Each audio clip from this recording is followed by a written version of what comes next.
Hello, good evening. I'm Hunter, and this is Content Review for Principles of Biology students. Tonight, we're going over respiration. Um, this is a mercifully short worksheet, um, and we can get into as much detail or as little as uh, y'all would like to this evening. If I don't see anything in the chat, I will just breeze right through it. I'm trying very hard not to lose my voice right now, so the we so I may need to take a break here and there to so I don't cough into the microphone. Okay, how do we breathe and why do we breathe? This activity is designed to give you an understanding of how and why we breathe and some of the mechanisms that control the rates of breathing. So how do we breathe? For this part of the exercise, explain the mechanisms of breathing. To do this, diagram or model and explain the general movement of oxygen and carbon dioxide into and out of the lungs, lung alveoli, blood, and tissues. Be sure to include all of the following terms in your diagram. Okay, so let's start at the top. Let's start at our diaphragm. Diaphragm is a muscle inferior to the lungs that spans between the um, abdominal and the chest cavity, basically. And contraction of this muscle downward expands the expands the chest cavity. So when we expand that cavity, that creates negative pressure. Basically, we're expanding that space, and so air is pulled in um, pulled into that opening space for what we call negative pressure. And this is the basic mechanics of inspiration. I'm going to write this on the up here.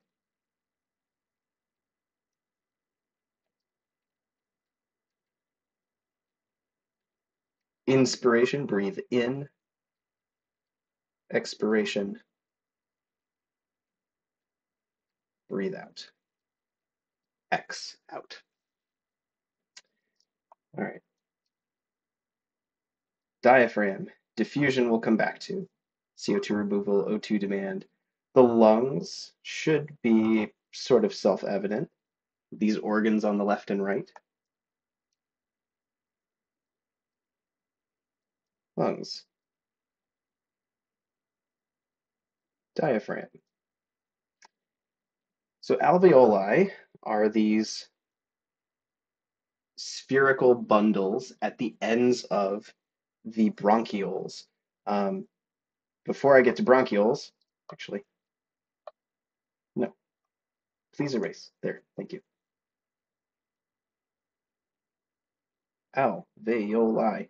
Alveoli are important because they are the site of gas diffusion, the site of gas exchange in the lungs. Site of gas exchange. And I'm going to actually draw these off to the side. We can think of them pictured as kind of bundles of grapes that are wrapped in vasculature, capillaries, right?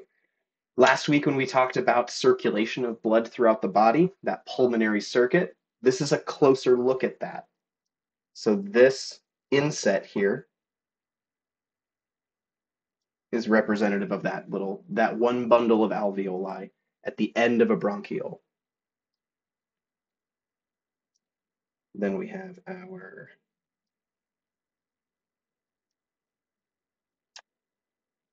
make sure I'm not forgetting anything.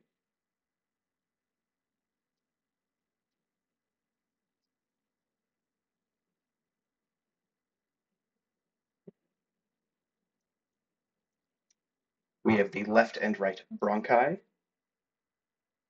and the trachea. Trachea is the windpipe, right?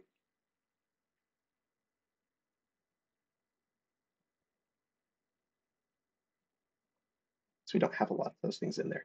So since we're focusing on respiration, which has to do with gas exchange, ventilation is the movement of air in and out. Respiration is the actual gas exchange.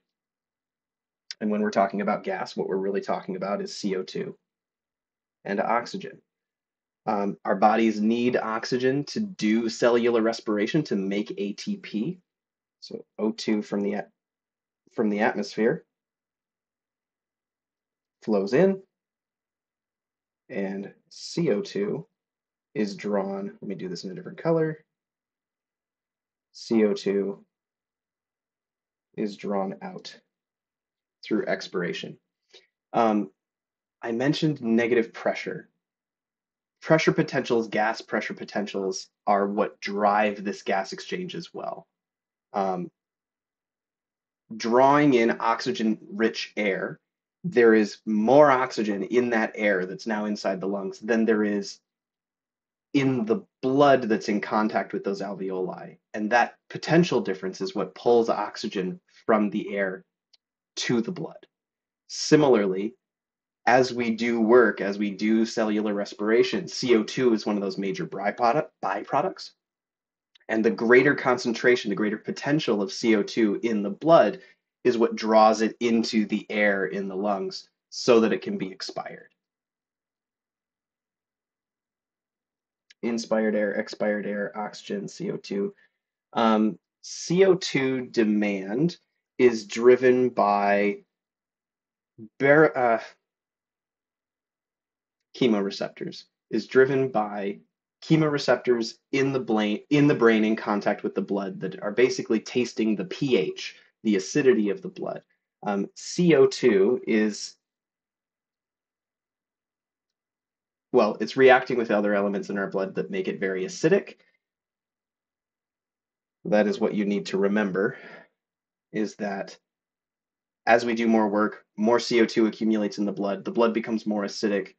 That triggers the hypothalamus.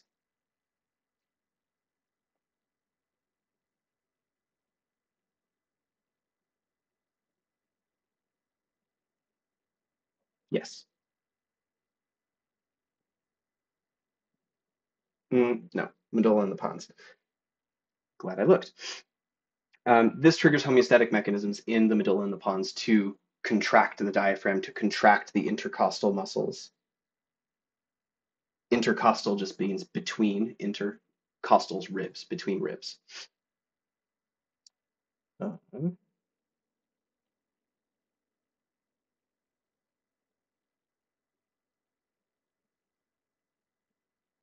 yep.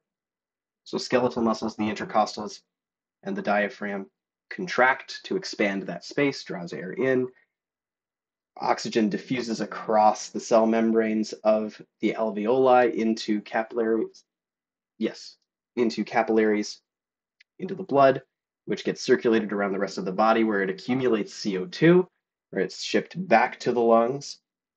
That CO2 diffuses into that air and is expired. I'm repeating this a couple of different ways just because I hope that it helps make this pattern more clear. And it's one of those processes you just kind of got to know. Okay. We also saw this last week.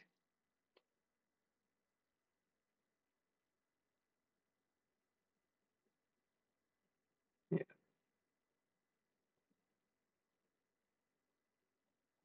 Okay.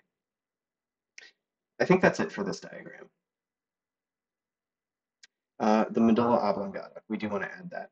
Medulla oblongata is the hind brain, right? From an evolutionary perspective, this is some of the oldest vertebrate brain structures, and it controls a lot of homeostatic mechanisms, like breathing.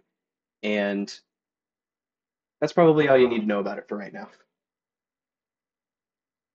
Okay. Oh,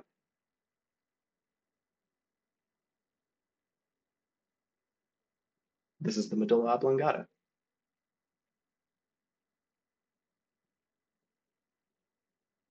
Those chemoreceptors that I was talking about that are measuring the acidity of the blood as sort of a secondary indicator of that CO2 concentration in the blood. Uh, Central chemoreceptors, receptors in muscle and joints. As you're working, you're accumulating lactic acid is also another byproduct, and the solution to that is to ship it around the body and to bring in more oxygen to do repairs. There are also stretch receptors in the lungs. Um,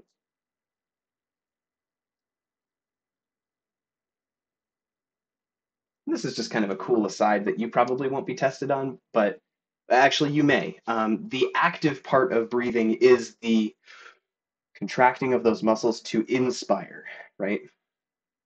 Expiration is very passive, and the elastic properties of the lung tissue kind of facilitate that passive property. As they're expanded, that the elastic potential energy of that tissue increases, and then once you remove that active input, it relaxes and helps push air out of the lungs. Cool. And there could be a note here about immune function, because breathing is a very essential part of being alive. It's also kind of vulnerable to outside irritants, infection, things like that. And so there are some unique um, immune processes that are associated with that. It's also why respiratory issues, respiratory illness are, uh, well, pretty serious, even when they're um, relatively minor. And here we just have a visualization of cellular respiration happening at, say, the level of a mitochondria or something. We have glucose, which is our fuel source. We add oxygen. Oxygen is the final electron acceptor in the electron transport chain, and that facilitates cellular respiration, which the byproducts of which are CO2, water, and ATP, the energy that all of our cells use to do other stuff. Explain briefly why we breathe, or more specifically, where is what we breathe in used in the body and where is what we breathe out produced in the body. I kind of already talked about this, but we can start writing things down, getting into it. We breathe in to supply our cells with oxygen for use in cellular respiration.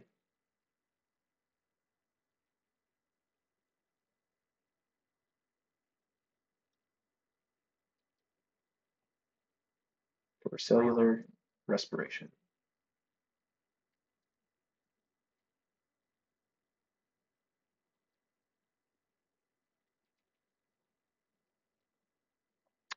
We breathe out to rid our bodies of carbon dioxide.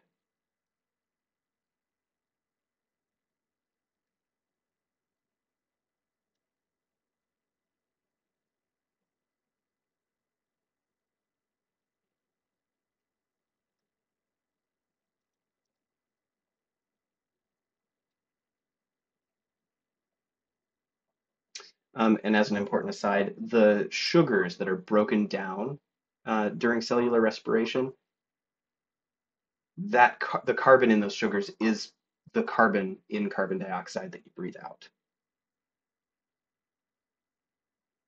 Okay. Oxygen is transported in the blood in reversible combination with hemoglobin. How does the level of carbon dioxide in the blood contribute to blood pH? Write the chemical reaction.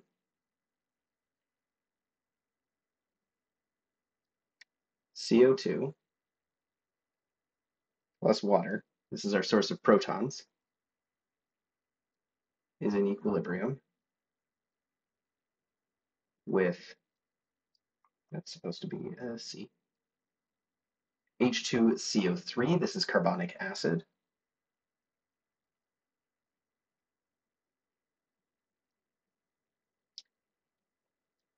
and those a proton can dissociate, and this is the acidic part.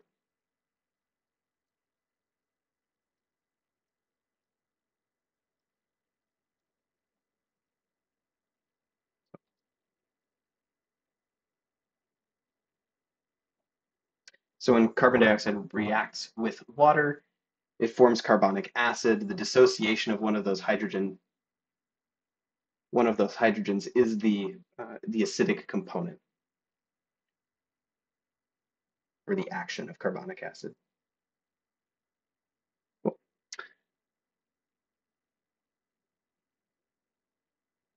So in other words, the higher the carbon dioxide concentration in the blood, the higher the proton, the hydrogen ion concentration. This is also the reason that carbonated beverages are more acidic than non-carbonated ones. So how does the level of CO2 in the blood affect the affinity of hemoglobin for oxygen? Affinity meaning attraction, sort of.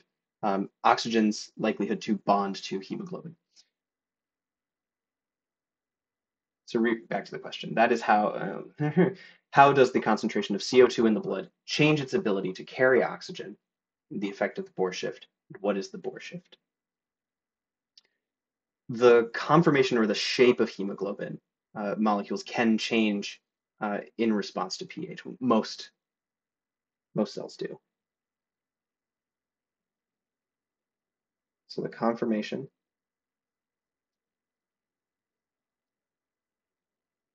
shape of hemoglobin changes in response to pH. At lower physiological pH, that is more acidic, this shape change causes hemoglobin to give up more of its oxygen. So at low pH, that would be less than 7, right?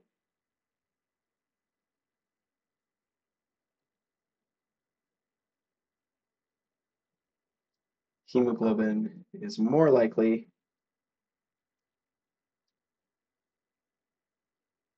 to give up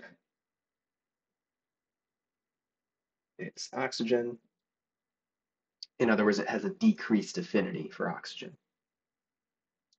at a given partial pressure than it would at a higher physiological pH. So the conformation of hemoglobin changes in response to pH, and at low pH, hemoglobin is more likely to give up its O2. Cool. Is the Bohr shift more likely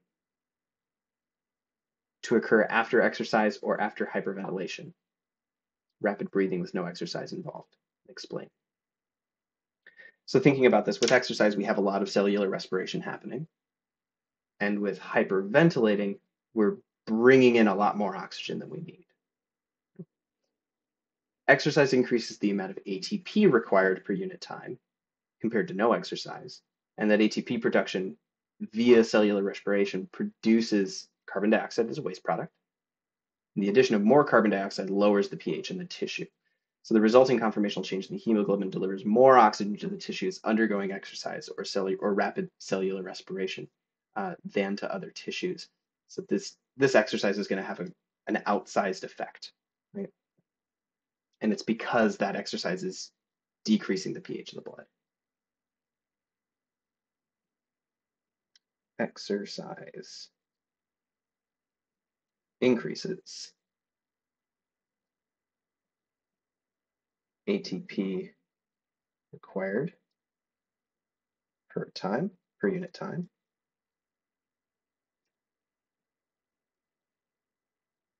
And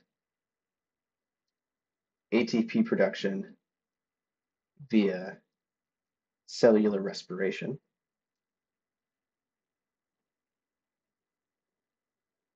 produces CO2. CO2 decreases pH, which decreases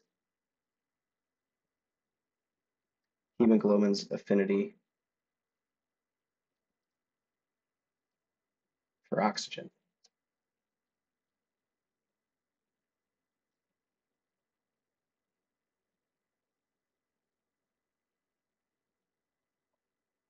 Therefore, more Bohr shift during exercise than hyperventilate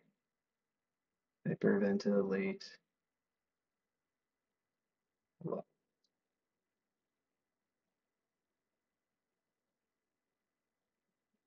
all right. So now we're looking at some oxygen dissociation curves for hemoglobin. Y-axis, we have O2 saturation of hemoglobin, excuse me. That's true for all of the graphs. We have normal adult, reduced pH conditions, and fetal versus adult.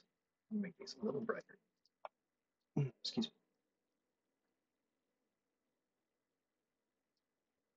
Fetal versus adult. And normal is the dotted line. Reduced is the solid line. Reduced is more acidic. And we have partial pressures. Units are all the same. Fantastic. How do the curves differ? Normal versus reduced pH. Normal versus reduced. As we noted above, the addition of more carbon dioxide lowers the pH in the tissues. The resulting conformational change in the hemoglobin delivers more oxygen to tissues undergoing exercise or rapid cellular respiration than to other tissues.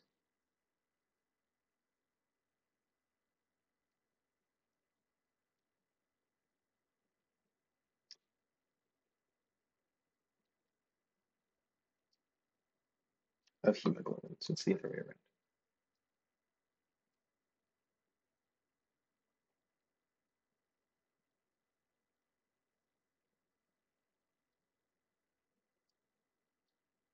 Decreased O2 saturation of hemoglobin.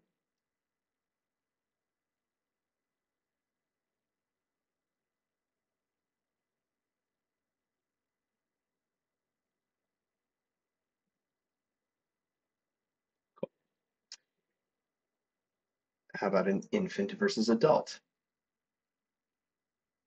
So for the same partial pressure of oxygen, we have, it appears, a greater percentage of hemoglobin saturated with oxygen. So adult hemoglobin becomes completely saturated with oxygen, carries as much as it can at a partial pressure of approximately 100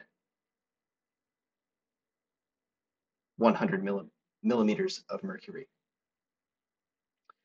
And this is approximately the partial pressure of oxygen in the human lungs.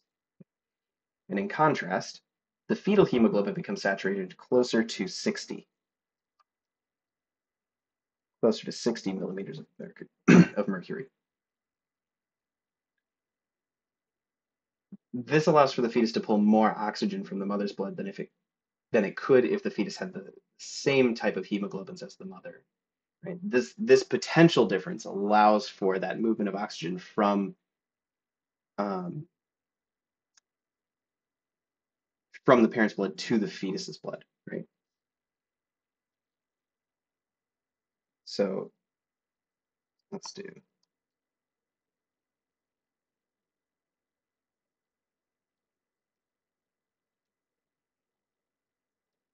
fetal blood has higher,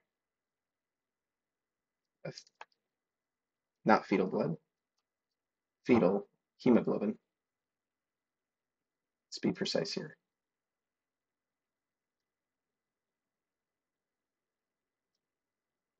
Has a higher affinity for oxygen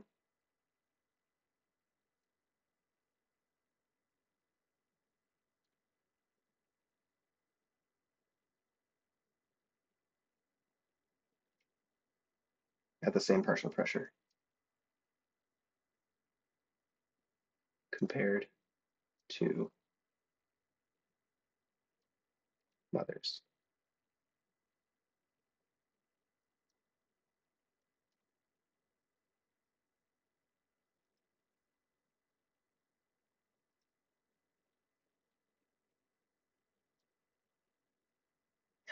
What would happen if fetal and adult hemoglobin had the same affinities for oxygen? So the oxygenated blood from the mother's left ventricle, let's review some of that circulation, um, passes through other tissues before it reaches the placenta, right, which is the site of nutrient exchange between mother and fetus. Um, the partial pressure of oxygen in the mother's blood is less than 100, like we talked about sooner. It's going to be more like 80 millimeters of mercury. If the hemoglobin of the mother and fetus had the same affinities for oxygen, then the fetal blood would never be saturated, right? In other words, oxygen transport to the fetus would be reduced. And as a result, the fetal metabolism would be reduced, which could affect development, right? So if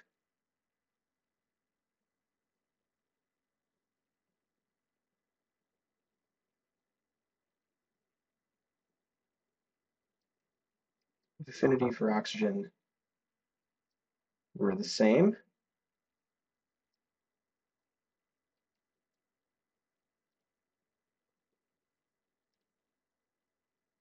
fetal blood would never fully oxygenate,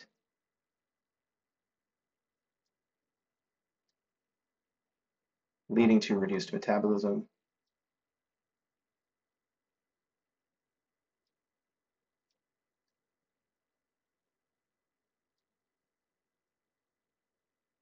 and reduced growth or development.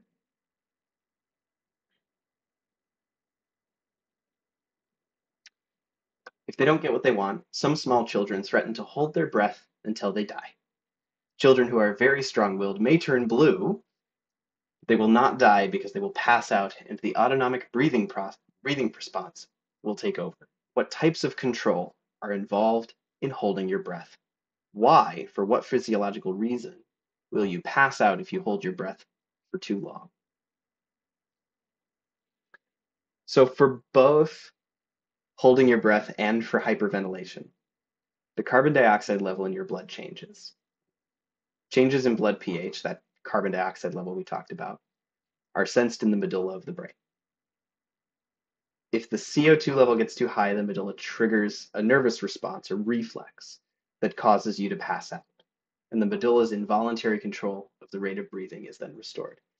The diaphragm is kind of cool because it is under both conscious and unconscious control. It's pretty unique in that, well, it's fairly unique in that way, right?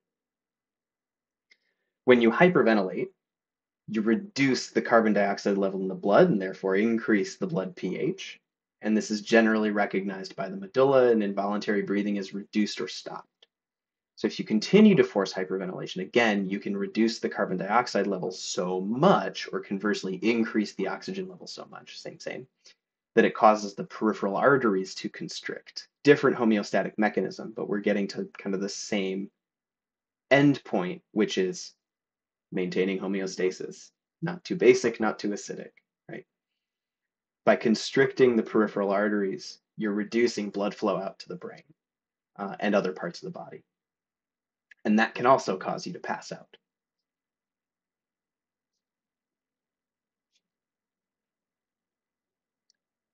If we hold our breath, leads to increased CO2 concentration and decreased pH, that is increased acidity.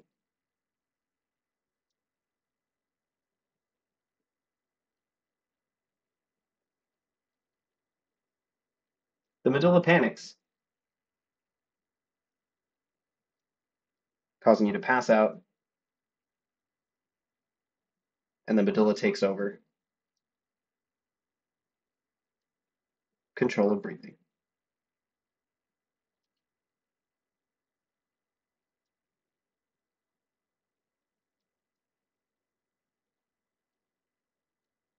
Back to normal CO2 concentrations. When we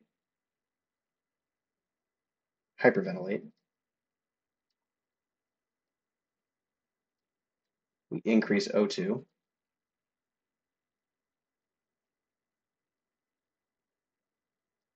which raises the physiological pH.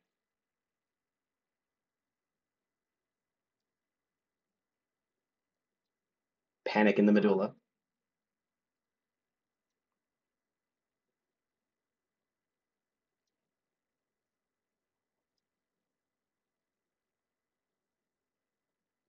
Peripheral arteries constrict.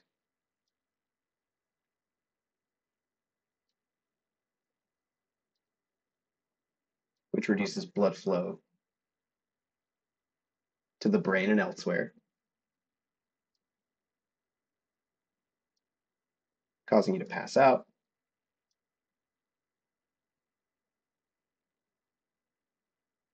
Medulla takes over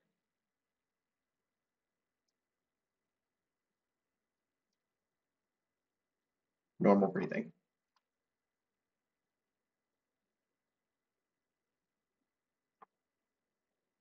And that's all I've got for you today.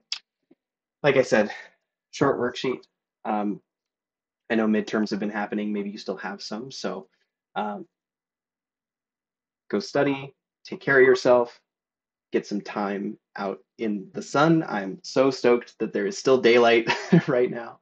I'm gonna get some daylight on my eyeballs. Maybe take Tiny Dog for a walk. Oh yeah, you heard that.